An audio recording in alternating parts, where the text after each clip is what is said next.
One के अंदर सरोवर है, सरोवर के पास में शिवालय है। उस शिवालय के पास में भगवान शंकर का पूजन करने वाले महात्मा निवास करते हैं।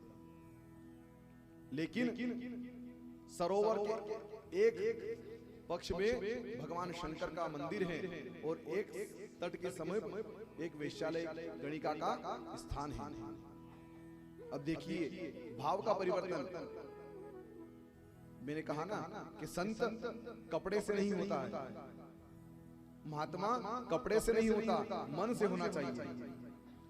अब शिवालय के अंदर महात्मा पूजन करते हैं भगवान शंकर का, उनका ध्यान कहां गया? उस गणिका पर गया। क्या देखा? गणिका अनेक पुरुषों के साथ व्यसन करती है, बेटी है, आनंद ले रही है, सुख साधन से परिपूर्ण है। महात्मा ने विचार किया, देखो हम महात्मा हैं और उस सुख से वंचित हैं, उस स्त्री के सुख से हम वंचित हैं, हमें हमारे जीवन पर धिक्कार है।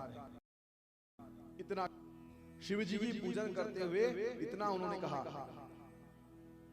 उधर वो गणिका बैठी है, उसने क्या विचार किया? देखो मैं दिन भर पर पुरुष के साथ आसक्त रहती हूँ और महात्मा हैं जो नित्य भगवान का पूजन अर्चन करते हैं, उनकी आत्मा कितनी शुद्ध होगी।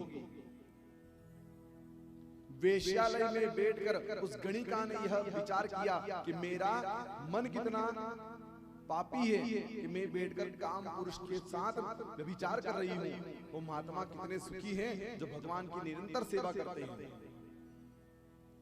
जब दोनों की मृत्यु हुई, वह गणिका भी मृत्यु को प्राप्त हुई, वह शिव भक्त भी मृत्यु को प्राप्त हुआ। कौन आए लेने? भगवान यमदूत और यमराज स्वयं आए, लेकर गए दोनों को। अब जब पाप का लेखा जोखा किया तो क्या कहा? महात्मा आप जाओ नरक को और वेश्या तुम जाओ कहां? स्वर्ग को। अब सोचिए, केवल इतना विचार किया उसने कि महात्मा बैठकर पूजन करते हैं, उनका कितना बड़ा भाग्य है कि वो बैठकर भगवान शंकर का पूजन कर रहे हैं, उनकी आत्मा पवित्र है। लेकिन शिवालय में बैठकर भी महात्मा ने कुदृष्टि से गणिका को देखा।